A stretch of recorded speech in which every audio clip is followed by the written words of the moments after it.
Hello बच्चों, welcome to Sartaj classes.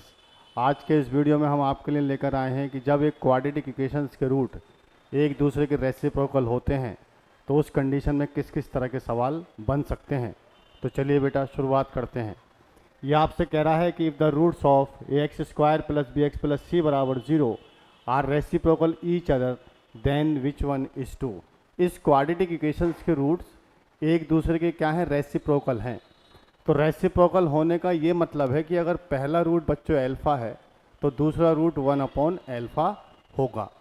हम जानते हैं कि sum of root alpha plus beta is equal to -b/a होता है और product of root alpha beta is equal to होता है c/a। अब यहाँ पर जो रूट्स हैं वो एक दूसरे के क्या हैं बच्चा, रेसिप्रोकल हैं।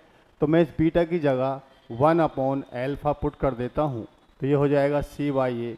एल्फ़ा से एल्फ़ा कैंसिल आउट हो जाएगा तो 1 इज इक्वल टू हो जाएगा c/a या a इज इक्वल टू हो जाएगा मेरा c। तो जब किसी एक क्वाड्रेटिक इक्वेशंस के रूट्स एक दूसरे के रेसिप्रोकल होते हैं तो हमेशा आपको याद रखना है कि a की वैल्यू हमेशा c के बराबर होगी। तो इसके हिसाब से मेरा ऑप्शन हो जाएगा c। क्या हो जाएगा ऑप्शन मेरे पास c। तो आपको इतनी सी कहानी याद रखनी है कि जब किसी क्वाड्रेटिक इक्वेशंस के रूट एक दूसरे के रेसिप्रोकल हो जाएं तो a बराबर क्या हो जाए, c हो जाए। ठीक है साहब। देखिए बच्चा, देखिए बेटा, if the roots of x square plus 3x plus k square minus 3k plus 2 बराबर 0 है तो इसमें k की क्या वैल्यू होगी। इस क्वाड्रेटिक इक्वेशंस के रूट जो है ना एक दूसरे के रेसिप्रोकल हैं। तो रेसिप्रोकल होने का क्या मतलब है, रेसिप्रोकल होने का मतलब है कि सर a की वैल्यू मेरे पास c के बराबर हो जाएगा। a is the coefficient of x square, तो यहाँ पर a जो है मेरे पास 1 है। c क्या है, कांस्टेंट टर्म, तो वो है मेरे पास के स्क्वायर माइनस 3k प्लस 3। तो ये हो जाएगा k square minus 3k plus 3। तो ये हो जाएगा k square minus 3k plus 3 minus 1 बराबर 0। तो ये हो जाएगा k square minus 3k plus 2 is equal to 0। तो ये मेरे पास क्या बन जाएगी, क्वाड्रेटिक इक्वेशन। अब मुझे इस क्वाड्रेटिक इक्वेशंस को सॉल्व करना है। तो मेरे बच्चों हम यहाँ पर क्या करेंगे कि सर दो के ऐसे फैक्टर करना है जिसे जोड़ने पर 3 आ जाए। तो आप कहेंगे के स्क्वायर माइनस 2k माइनस के प्लस 2 इज इक्वल टू 0। मैं k यहाँ से कॉमन लूँगा तो ये आ जाएगा k माइनस 2। मैं यहाँ से -1 कॉमन लूँगा, k minus 2 is equal to 0। तो ये आ जाएगा k minus 2 k minus 1 is equal to 0। ये हो जाएगा k माइनस 2 बराबर 0, k minus 1 is equal to 0 या k इज इक्वल टू 2। और एक आ जाएगा मेरे पास k इज इक्वल टू 1। तो जब यहाँ पर k की दो वैल्यू हैं 1 और 2, जब k की दो वैल्यू हो जाएंगी 1 और 2 तो इसके रूट्स क्या हो जाएंगे, एक दूसरे के रेसिप्रोकल हो जाएंगे। रेसिप्रोकल होने का मतलब हमारे पास a और c का कोफिशिएंट इक्वल हो जाएगा। ठीक है सर, आगे बढ़ते हैं। कह रहा है if the roots are reciprocal each other, बहुत बढ़िया sir. If the roots of this are equal then find out the value. ये क्वाड्रेटिक इक्वेशंस के जो रूट्स हैं वो रेसिप्रोकल हैं। 5x square minus 7x plus p plus 2 is equal to 0। इस quadratic equations के रूट रेसिप्रोकल हैं। Reciprocal होने का मतलब अभी हमने आपको बताया। आप कहेंगे sir a is equal to c है, तो बच्चा लोग a की जो वैल्यू है, मेरे पास जो a की यहाँ पर वैल्यू है वो कितनी है, 5 है, 5। और यहाँ पे c जो है वो कितना है बेटा, p प्लस 2।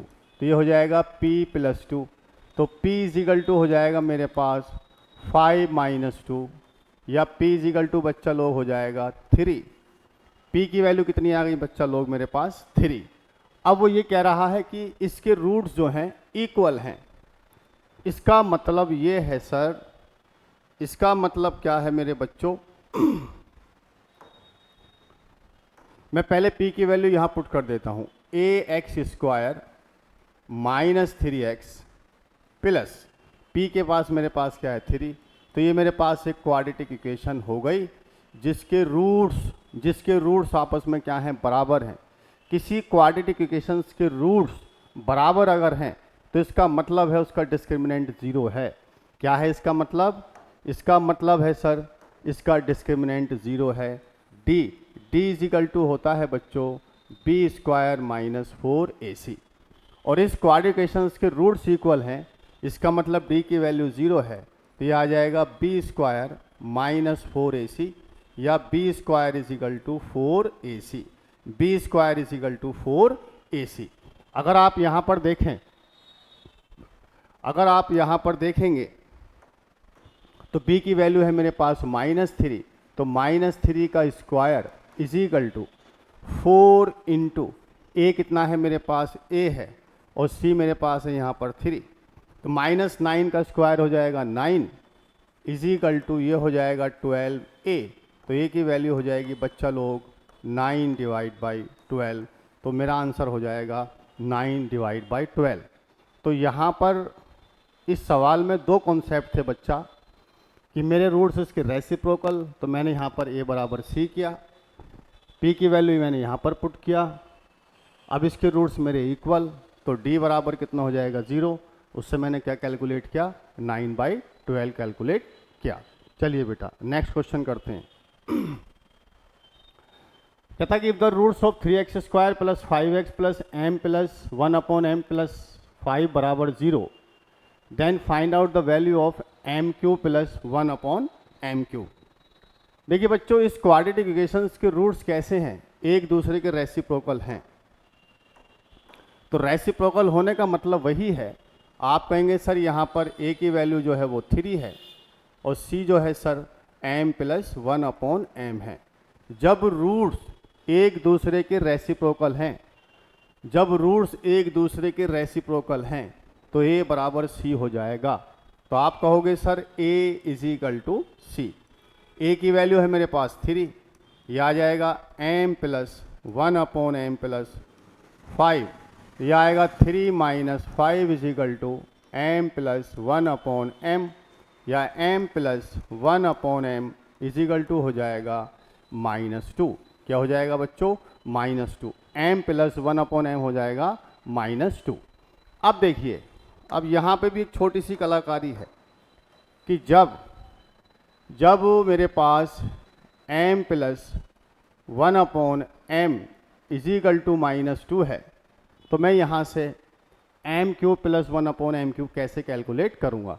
तो मैं दोनों तरफ क्यूब कर देता हूँ। क्या कर देता हूँ बच्चा लोग, दोनों तरफ क्या कर देता हूँ बच्चा लोग, क्यूब। तो ये हो जाएगा m प्लस 1/m का whole cube is equal to -2 का क्यूब। तो ये हो जाएगा a³ plus b³ plus 3ab a plus b is equal to -8। a plus b का whole cube, a³ plus b³ plus 3ab a plus b, m से m मेरा cancel out हो जाएगा, m³ plus 1/m³ plus 3 into m plus 1/m is equal to -8। तो m plus 1/m यहाँ पर मैंने कितना कैलकुलेट किया, -2। तो ये आ जाएगा m³ plus 1/m³ plus 3 into -2 is equal to -8। तो ये हो जाएगा m³ plus 1/m³ is equal to ये प्लस 6 हो जाएगा। तो इसका आंसर आ जाएगा बेटा -2। क्या आ जाएगा इसका आंसर, -2। तो इस तरीके से मैं इस सवाल को भी सॉल्व कर सकता हूँ। या बेटा एक बात आपको याद रखनी है, हम एक बात डायरेक्ट भी याद रख सकते हैं